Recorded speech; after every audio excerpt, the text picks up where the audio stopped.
Si Lemuel Gulliver ay nagising sa kanyang magulong apartment sa New York at nakipag-usap siya sa kanyang mga superhero na laruan sa isang istante at sumasayaw sa shower. Nagtatrabaho si Lemuel sa mailroom ng isang kumpanya ng pahayagan sa New York. Sa araw na iyon, nakilala niya ang isang empleyado na nagngangalang Dan at nakipagkaibigan sa kanya at si Lemuel ang boss ni Dan sa mailing department. Habang naghahatid ang dalawa ng kanilang sulat para sa araw na iyon, nakilala nila ang matagal ng crush ni Lemuel na isang mamamahayag na si Darcy. Matagal na niyang gusto si Darcy pero hindi niya ito magawang aminin sa kanya. Pagkaraan ng araw na iyon, sinabi ni Dan na siya ay na-promote bilang leader sa mail department sa kanyang unang araw. 10 taon nang nagtatrabaho si Lemuel sa pasilidad, ngunit walang gumagalang sa kanya doon. Sinabi ni Dan sa kanya na masyado siyang natatakot magsalita kaya hindi ito umuunlad sa buhay. Di nagtagal, habang naglalakad palabas sa opisina, nakita niya si Darcy. Nag-ipon siya ng lakas ng loob at pumunta sa kanyang cabin para yayain siyang lumabas. Gayunpaman, sa sobrang nervyos niya, sa halip na yayain siya, kinuha niya ang isang papel mula sa kanyang mesa at lumabas. Tinanong siya ni Darcy kung gusto niyang mag-apply para sa isang travel assignment. Sumang-ayon ang kinakabahan na Lemuel at kailangang mag-submit ng report bukas ng umaga. Sa bahay, kinopya niya ang ilang artikulo mula sa internet para sa report. Kinabukasan sa trabaho, binigay niya ito kay Darcy na bumilib sa kanyang kakayahan sa pagsusulat at binigyan siya ng bagong trabaho. Gusto niyang maglakbay siya sa Bermuda Triangle at magsulat ng artikulo tungkol sa mga alamat ng mga barko na misteryong nawawala doon. Para mapabilib siya, sumang-ayon si Lemuel at si Darcy ay binigyan siya ng bangka para sa kanya. Lumipad siya papuntang Bermuda. Kinabukasan, kung saan sinundo siya ng isang lalaki. Dinala si Lemuel sa kanyang bangka at ipinakita kung paano ito gamitin. Ang bangka ay nakaset na sa kanyang destinasyon. Sa wakas ay umalis na si Lemuel patungo sa Bermuda Triangle ng mag-isa sa bangka. Sa unang ilang oras, nag-enjoy ito sa pagbabasa ng mga magazine at pag-inom ng Coke. Hindi nagtagal ay nakatulog ito at biglang nagising dahil sa napakalaking alon sa harap niya. Isang bagyo sa dagat ang tumama at mabilis siyang nagsuot ng life jacket. Sa sobrang lakas ng alon ng bangka ay nanginginig.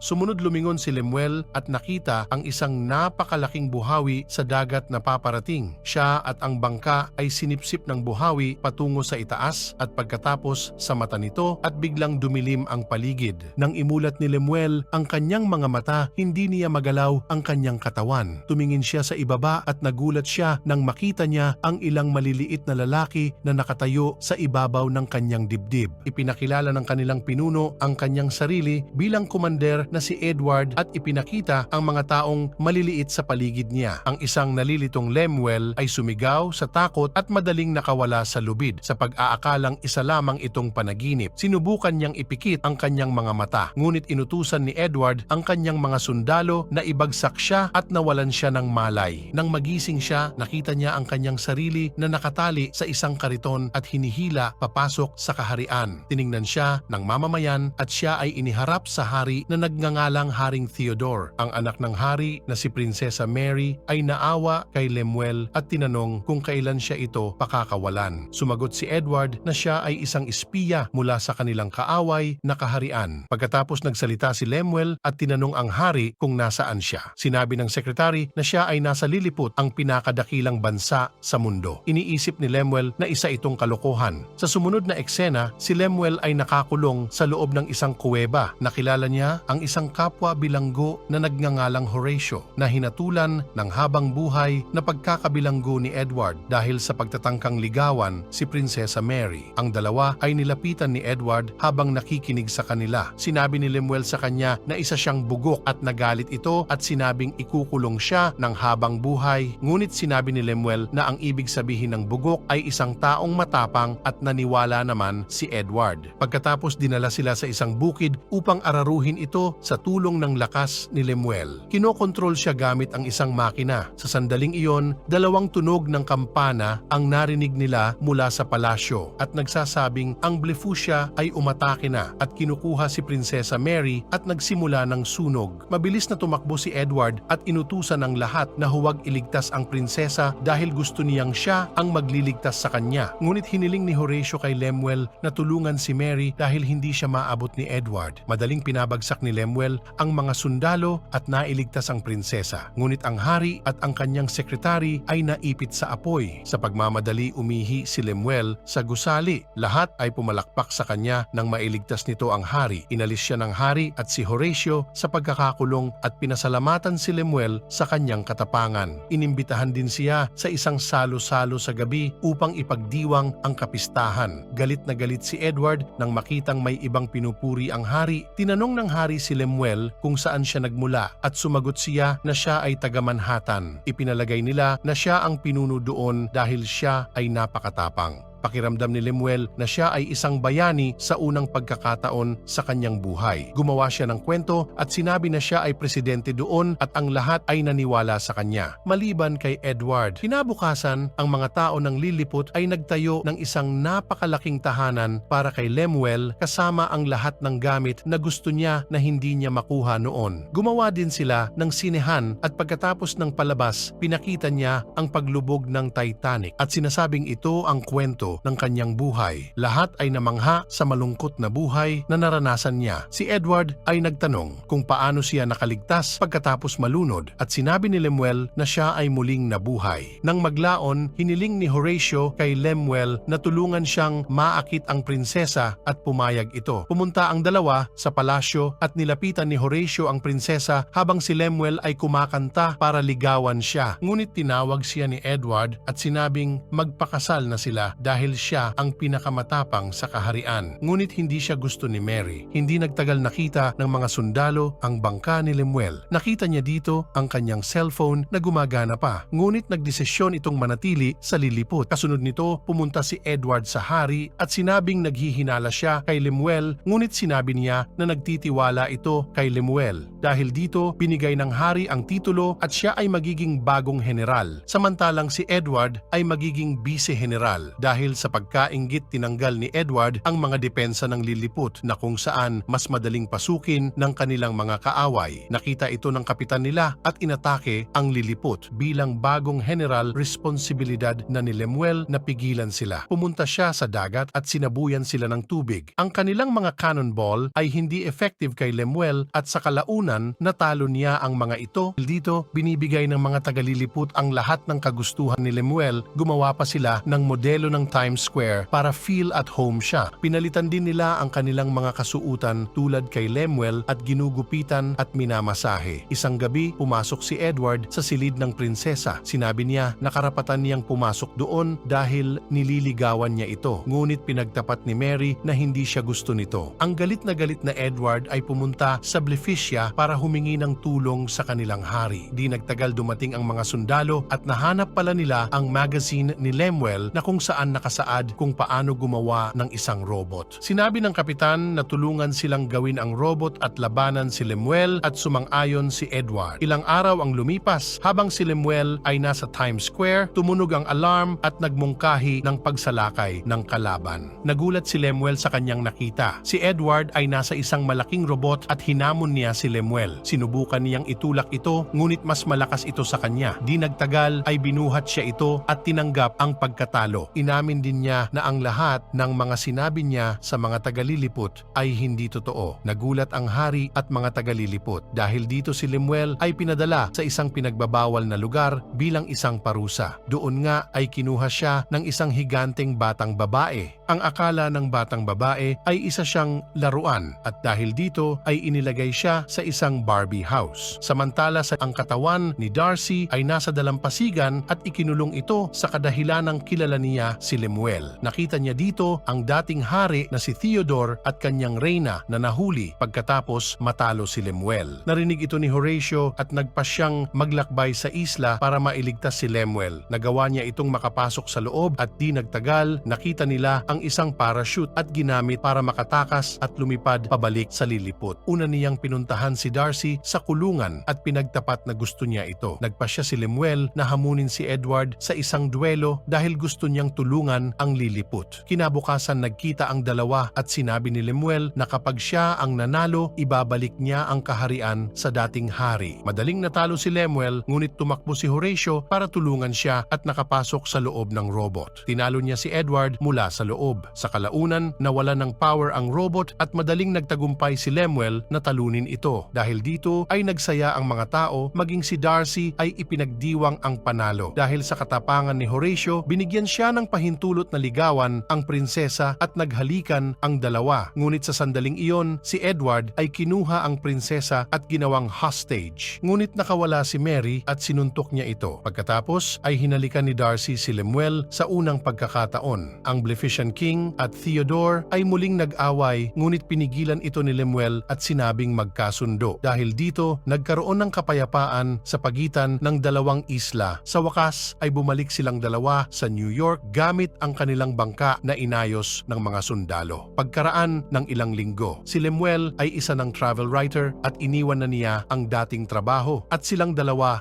ay naging masaya sa kanilang relasyon. Kung nagustuhan mo ang video na ito, pakipindot ang like button at mag-subscribe ka na rin at comment sa ibaba. Thank you for watching.